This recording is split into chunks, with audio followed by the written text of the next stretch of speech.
ఓం శ్రీమాత్రే నమః. ఓం నమో నారాయణాయ నమః. అందరికీ నమస్కారం అండి. అందరూ ఎలా ఉన్నారు? బాగున్నారా? మేము కూడా చాలా బాగున్నామండి. ఈరోజైతే ఫుల్ వీడియో అప్లోడ్ చేద్దామని అయితే చేస్తున్నానండి. నా ఛానల్ని ఇంతవరకు సపోర్ట్ చేస్తూ నన్ను ముందుకు తీసుకొచ్చినందుకు చాలా థ్యాంక్స్ అండి. 1000 సబ్స్క్రైబర్స్ అయితే రీచ్ అయ్యాను నేను. ఈరోజు నుంచి ఫుల్ వీడియోస్ చేద్దామని డిసైడ్ అయ్యి ఈరోజైతే వీడియో అప్లోడ్ చేస్తున్నానండి. మీ అందరి సపోర్ట్ నాకు ఎప్పుడు ఇలానే ఉండాలని కోరుకుంటున్నానండి మనస్ఫూర్తిగా.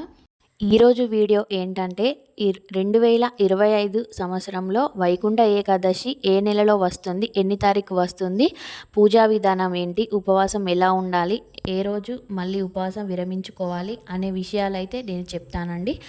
వీడియోని స్కిప్ చేయకుండా చివరి వరకు చూడండి. వీడియో ఎలా ఉంది అనేది కూడా కామెంట్ చేయండి. పుష్యమాసంలో శుక్లపక్షంలో వచ్చే ఏకాదశిని వైకుంఠ ఏకాదశి లేదా ముక్కోటి ఏకాదశి అని పిలుస్తారండి. అలాంటి పవిత్రమైన రోజున ఉపవాసం ఉంటే సకల పాపాలు తొలగిపోతాయని చాలామంది నమ్ముతారండి. ఆ ముక్కోటి ఏకాదశి నాడు శ్రీ మహావిష్ణువుకు ప్రత్యేకమైన పూజలు చేస్తారండి.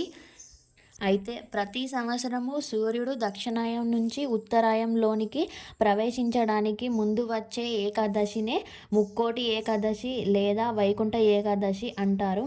అయితే పురాణాల ప్రకారం శ్రీ మహావిష్ణువు గరుడ పురాణంపై ముల్లోకాల్లో నుంచి ముక్కోటి దేవతలతో కలిసి భూలోకానికి అడుగుపెట్టి భక్తులందరికీ దర్శనమిస్తారండి. అందుకే ఈ ఏకాదశిని ముక్కోటి ఏకాదశి అంటారు. అయితే ఈ పవిత్రమైన రోజున స్వర్గానికి మార్గం తెరుచుకుంటుందని చాలామంది విశ్వాసం. అయితే వెంకటేశ్వర స్వామి అన్ని దేవాలయాల్లో ఉత్తర ద్వారం గుండా భక్తులకు ప్రత్యేక దర్శనం సౌకర్యం కల్పిస్తారండి. ఈ పర్వదినాన ఉపవాసం ఉంటే 1000 సంవత్సరాలు తపస్సు చేసిన పుణ్యఫలం మనకు లభిస్తుందండి. చాలామంది ఇలా నమ్ముతారు. అలాగే 25 ఏకాదశులు చేసిన ప్రతిఫలం కూడా ఉంటుంది. అయితే ఈ సందర్భంగా వైకుంఠ ఏకాదశి శుభ సమయం, శుభ దీక్ష, పూజ విధానం నేను ఇప్పుడు మీకు చెబుతానండి. 2025 సంవత్సరంలో పుష్యమాసంలో వచ్చే ఏకాదశిని వైకుంఠ ఏకాదశి లేదా ముక్కోటి ఏకాదశి అంటారు. పంచాంగం ప్రకారం జనవరి 9వ తారీఖు గురువారం రోజున మధ్యాహ్నం 12:22 గంటలకు ఏకాదశి తిథి ప్రారంభం అవుతుందండి. అలాగే మరుసటి రోజు 10వ తారీఖు జనవరి శుక్రవారం ఉదయం 10:19 నిమిషాల వరకు ఉంటుంది. మనం సూర్యోదయానికన్నా ముందే లేచి పనులన్నీ చేసుకొని పూజలైతే చేసుకోవాలండి. 10వ తారీఖు ఈ వైకుంఠ ఏకాదశిని జరుపుకోవాలి. మరుసటి రోజు అంటే జనవరి 11వ తారీఖు ఉపవాసం విడవాలి. పూజా విధానం ఎలా చేసుకోవాలో తెలుసుకుందామండి. బ్రహ్మ ముహూర్తంలో లేచి పనులన్నీ చేసుకొని చక్కగా వెంకటేశ్వర స్వామి వారి పటానికి గంధం బొట్లతో, కుంకుమ బొట్లతో అలంకరించుకొని ఈశాన్య మూలలో కానీ దేవుని మందిరంలో కానీ పీఠం వేసుకొని పూజ చేసుకోండి. చాలా మంచిది. అయితే ముఖ్యంగా స్వామివారు అలంకరణ ప్రియుడు కాబట్టి ఒక పూల మాల కానీ లేదా తులసి మాల కానీ వేయండి.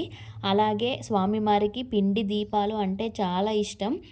అయితే ముఖ్యంగా ఆ రోజు వరిపిండితో కాకుండా గోధుమ పిండితో దీపాలు పెడితే చాలా ఇష్టమండి. అది ఆ పిండి దీపాలు పెట్టేటప్పుడు కొంచెం నెయ్యి, కొంచెం ఆవు పాలు, పచ్చకర్పూరం వేయాలి. ఆ తర్వాత దీపం వెలిగించాలి. చాలా మంచిది పిండి. అలాగే స్వామివారికి వడపప్పు, బెల్లం పానకం, అలాగే పానకంలో మాత్రం తులసి దళం వేయండి ఖచ్చితంగా. అప్పుడే స్వామివారు స్వీకరిస్తారు.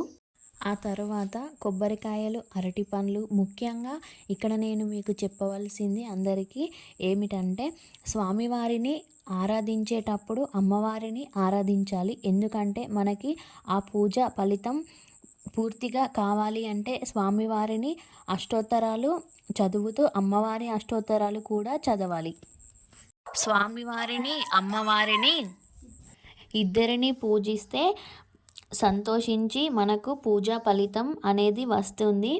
స్వామివారికి 7 సంఖ్య అంటే ఇష్టం కాబట్టి 7 పిండి దీపాలు పెట్టి తులసి దళాలతో అష్టోత్తరం చేయండి. మీ కర్మఫలాలు అన్నీ పోతాయి.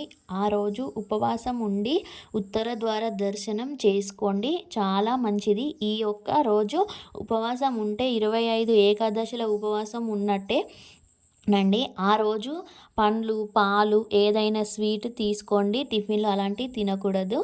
కొన్ని విషయాలు నాకు తెలిసిన కొన్ని విషయాలు మీతో షేర్ చేసుకున్నా. తప్పులేమైనా ఉంటే క్షమించండి.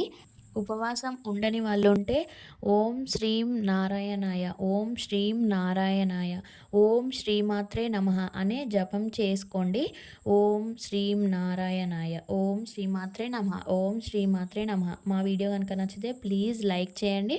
మన ఛానల్ ఇంకా ఎవరైనా సబ్స్క్రైబ్ చేసుకోని వాళ్ళు ఉంటే ప్లీజ్ సబ్స్క్రైబ్ చేసుకోండి. లైక్ చేయడం మాత్రం మర్చిపోకండి. Thank you for watching. ఉంటాను.